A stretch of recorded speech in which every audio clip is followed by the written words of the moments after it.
Bismillahirrahmanirrahim. Assalamualaikum warahmatullahi wabarakatuh. Dan salam UiTM di hatiku.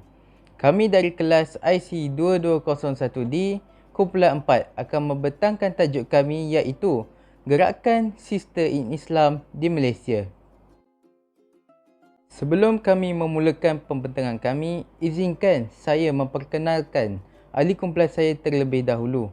Ahli pertama, diri saya, Mio Alif Haikal bin Muhammad Nur Asrat. Ahli kedua, Nur Damia Husna binti Mahazir.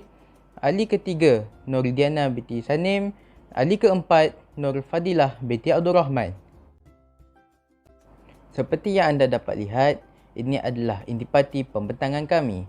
Nombor 1, objektif. Kedua, pendahuluan. Ketiga, isi dan huraian. Dan keempat, kesimpulan dan cadangan. Maka, apakah objektif yang ingin dicapai? Pertama, menganalisis latar belakang pertubuhan gerakan Sister in Islam. Kedua, mengkaji bahagian-bahagian projek Sister in Islam. Ketiga, mengetahui isu-isu berkaitan dengan Sister in Islam. Dan keempat, mengemukakan kesimpulan dan cadangan bagi mengelakkan perkara sebegini berulang. Oleh itu, saya mempersilakan saudari Nur Damia Husna untuk menghuraikan pengenalan bagi tajuk ini. Dipersilakan. Okey, alhamdulillah semua. Okey, insya-Allah sebagai permulaan untuk pembentangan topik kami pada hari ini iaitu mengenai gerakan Sister in Islam. Okey. Saya permukaan. Okey, seperti yang kita semua dah sedia maklum, okey. Benda yang dua sumber utama yang kita jadikan pegangan dalam hidup kita sebagai umat Islam, okey, ialah Al-Quran dan juga As-Sunnah. Okey, Al-Quran. Okey, Al-Quran sebagai sumber pegangan utama kita. Tujuan kita hidup atas muka bumi ini adalah untuk Allah menciptakan kita adalah untuk kita beribadat kepadanya. Okey, Allah ciptakan jin dan manusia adalah untuk beribadat kepada Allah Subhanahu Wa Taala. Okey, dan kita juga bertujuan hidup dalam dunia ni adalah untuk kita menjadi khalifah. Okey, menjadi khalifah di atas muka bumi, di atas muka bumi ini. Okey. Dan kita hidup ni untuk kita mencari keredaan daripada Allah Subhanahu Wa Taala. Okey. Okey, segala hukum hakam yang telah terkandung dalam Al-Quran yang telah disebutkan oleh Rasulullah SAW, okey, yang telah terkandung dalam Al-Quran, kita mesti ikut. Okey, kita mesti patuh kerana semua yang Allah suruh ni dan semua yang Allah larang mesti ada hikmah di sebaliknya. Okey, tiada bantahan untuk kita, tiada bantahan, dia tiada sebab untuk kita bantah. Okey, segala hukum hakam yang telah ditetapkan oleh Allah. Okey. Seperti kita tahu, disebabkan dunia kita telah semakin melonjak, okey. Dunia kita semakin melonjak, ekonomi semakin meningkat, okey. Kita pun telah bercampur budaya yang pelbagai disebabkan oleh mungkin disebabkan kita berlainan bangsa hidup dalam satu negara, betul? Okey, jadi ini mungkin jadi salah satu punca, okey, mengapa lahirnya, hadirnya anasir-anasir yang kita tahu, yang kita nak tasir baik ke tak ke, mungkin juga ada anasir yang negatif. Okey, dan negara Malaysia okey telah dikejutkan okey dengan satu gerakan, okey, yang mana gerakan ini bukannya gerakan yang berkonsepkan keuntungan, okey, bukannya bertujuan untuk mendapatkan keuntungan, okey. Gerakan iaitu kita panggil gerakan ni adalah gerakan Sister in Islam. Okey. Okey, apa ni gerakan Sister Islam ni? Ataupun dalam pendek dia orang panggil SIS lah, okey.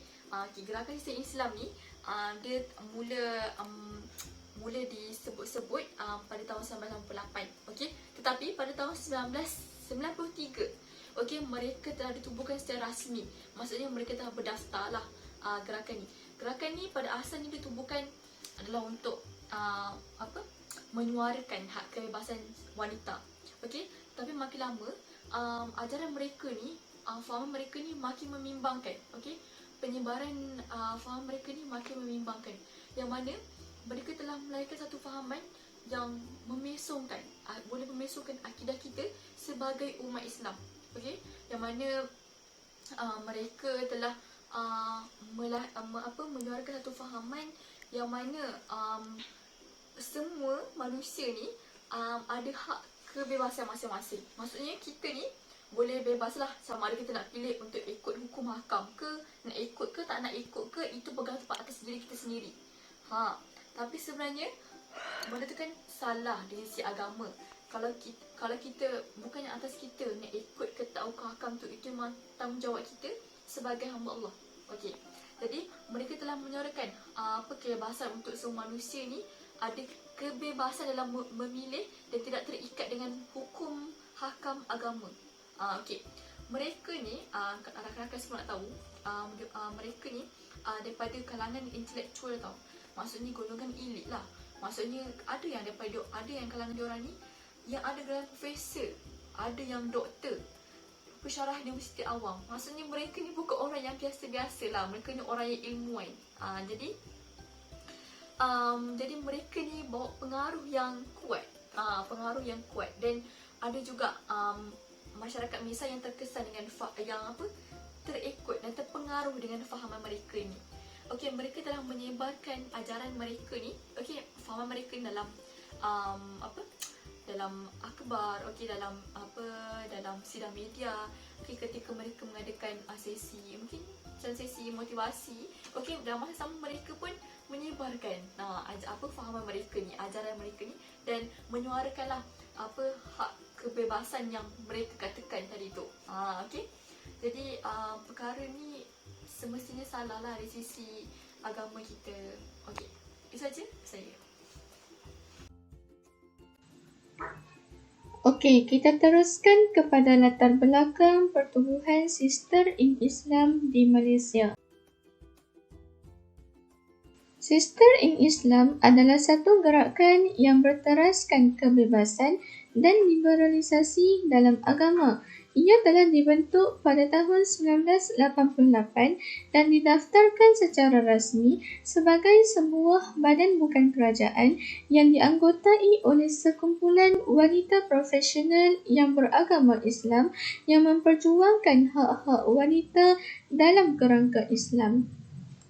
Pertemuan awal mereka banyak membincangkan tentang undang-undang dan pelaksanaannya serta penyelesaian yang diperlukan untuk membetulkan kelemahan di dalam sistem perundangan yang sedia ada. Akhirnya, pertemuan ini telah membawa kepada perbincangan dan pengkajian berkaitan permasalahan mengenai pelaksanaan undang-undang keluarga Islam.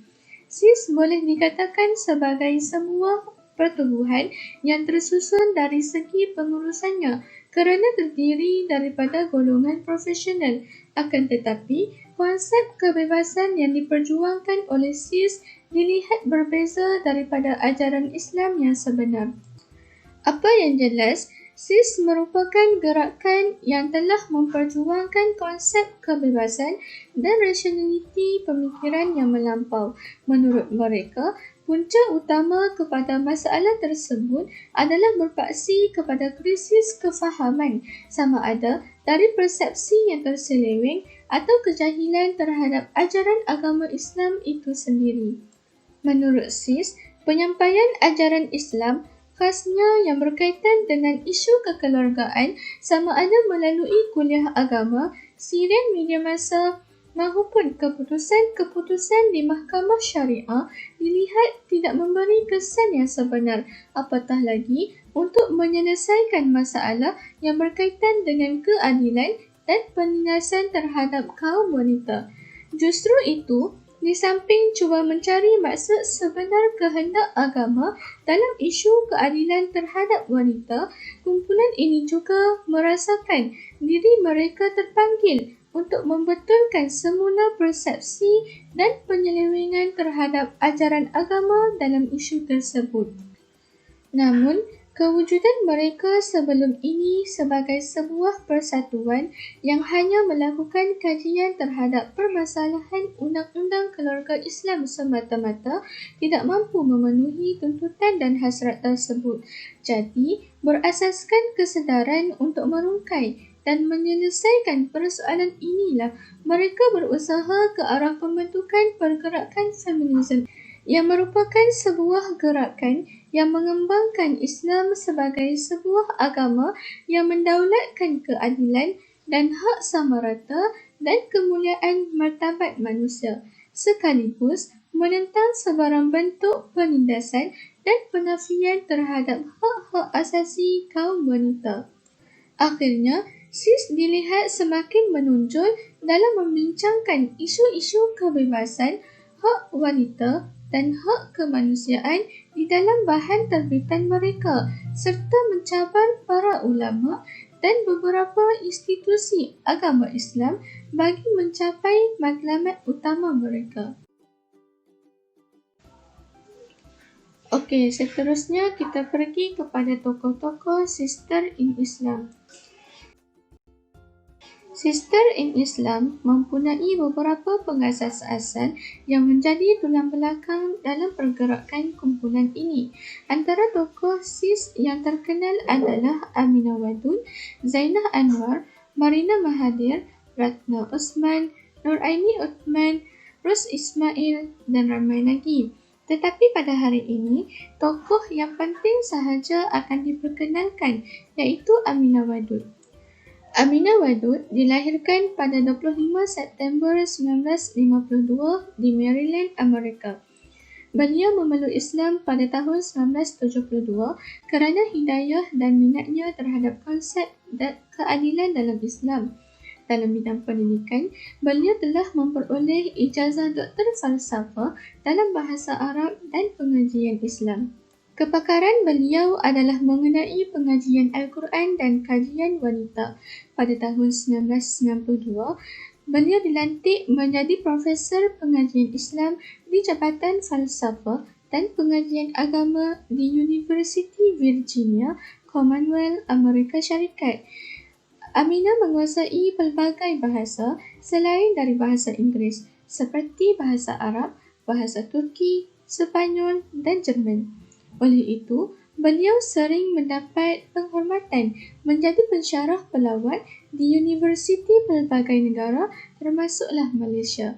Kajian-kajian Aminah Wadud banyak tertumpu kepada persoalan wanita dan Al-Quran dan beliau juga mempunyai karya berkenaan wanita dan Al-Quran di dalam bukunya yang bertajuk Penafsiran Kembali Ayat-Ayat Suci dari Kacamata Wanita.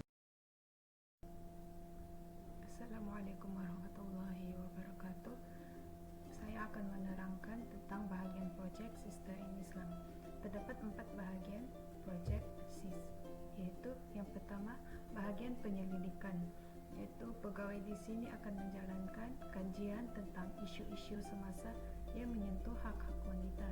Bahagian kedua pula bahagian pendidikan awam, yang mana pegawai yang berada di sini akan mengadakan latihan kepada ibu-ibu tunggal, wanita dan remaja yang terdiri daripada pelajar sekolah, iaitu dengan mengadakan forum, kem motivasi, bengkel ataupun seminar.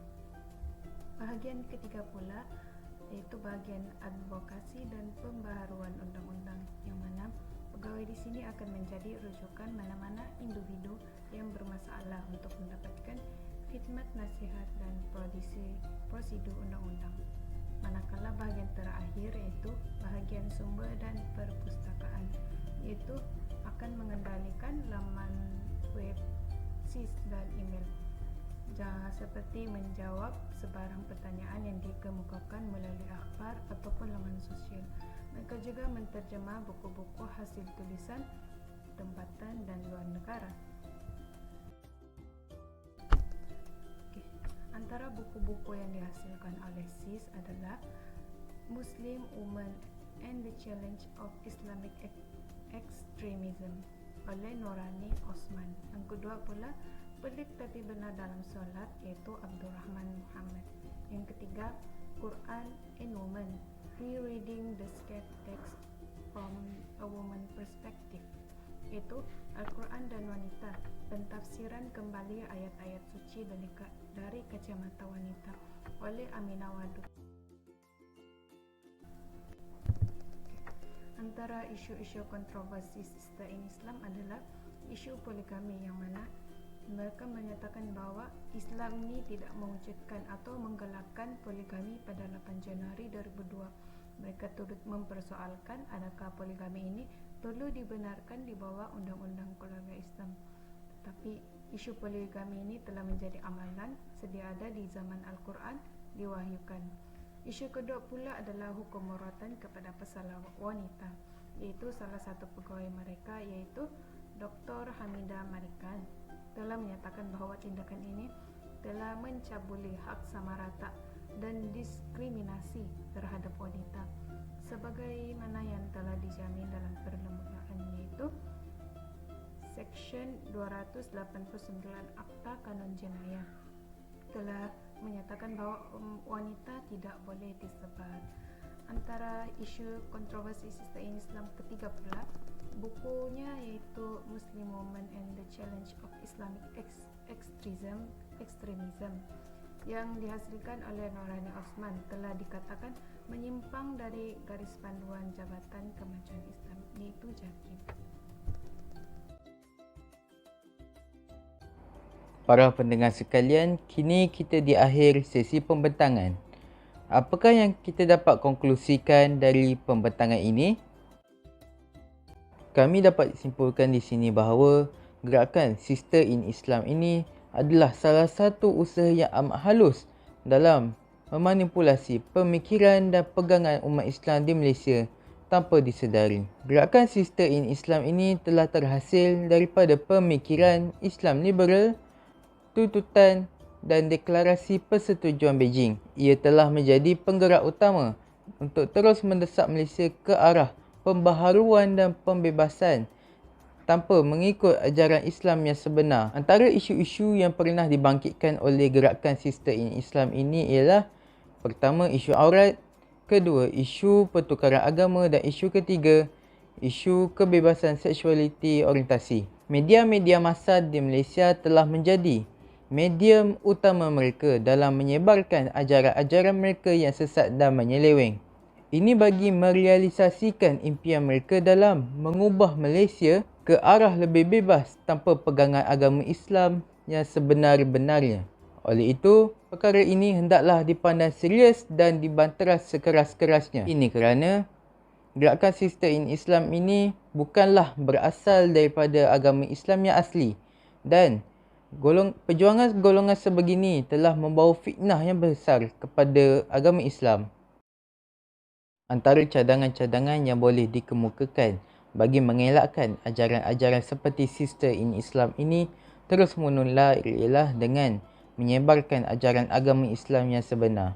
Para pendakwa dan ilmuwan hendaklah memainkan peranan yang penting dan besar dalam mendedahkan ajaran-ajaran Islam kepada masyarakat dan menjawab persoalan yang sering diutarakan oleh masyarakat dalam pelbagai isu. Ia boleh dilakukan menerusi pelbagai kaedah seperti media cetak, elektronik, ceramah atau forum. Ini kerana proses pembelajaran agama Islam ini berlaku secara formal seperti di sekolah dan universiti dan secara tidak formal seperti dari radio, televisyen, rakan sebaya maupun ibu bapa. Kedua, kerajaan hendaklah menekankan program pemulihan akidah. Antara contoh-contoh pusat pemulihan akidah di Malaysia ialah seperti di Jelebun Negeri Sembilan dan di Uluyam di Negeri Selangor. Pusat pemulihan akidah ini telah menjadi penggerak kepada perubahan seseorang yang pernah menganuti ajaran-ajaran sesat kepada ajaran agama Islam yang sebenar. Oleh itu, pusat pemulihan akidah ini perlulah dilengkapi dengan pakar-pakar kaunseling yang mempunyai pemahaman yang amat mendalam dalam kes-kes sebegini. Program pemulihan akidah ini juga perlu menekankan daripada pelbagai aspek seperti aspek ibadah, keimanan dan pembangunan personaliti yang cemerlang. Ini bagi memastikan apabila mereka bersama masyarakat, mereka mampu mencurahkan jasa dan bakti serta melaksanakan tanggungjawab mereka sebagai seorang Muslim dan seorang rakyat kepada diri, bangsa, agama dan di negara. Akhir sekali, kita hendaklah menjadikan iman sebagai asas kualiti insan. Ini kerana ia adalah asas atau permulaan bagi tindakan seseorang yang akan membuahkan hasil bagi seseorang yang benar-benar bersyahadah kepada Allah Subhanahu Wa Taala dengan sebenar-benar syahadah. Sebagaimana yang kita tahu juga, iman ini berkait dengan kualiti insan. Oleh kerana itulah Allah tidak memisahkan antara iman dan amal hambanya seperti di dalam surah Al-Hujurat ayat 15. Dengan konsep iman ini, hati akan menjadi teguh, mampu menunaikan perintah-perintah Allah Subhanahu Wa Taala dan mampu menjauhi larangan-larangan yang ditetapkan oleh Allah Subhanahu Wa Taala. Dengan iman juga kita akan dapat mengenal pasti antara kebenaran dan keburukan yang salah di sisi Islam dan tidak akan sesekali mudah terpedaya dengan penyelewengan yang berlaku ataupun yang diberikan oleh sesetengah pihak di dunia ini. Sekian daripada kumpulan kami. Wabillahi taufiq wal hidayah. Assalamualaikum warahmatullahi wabarakatuh.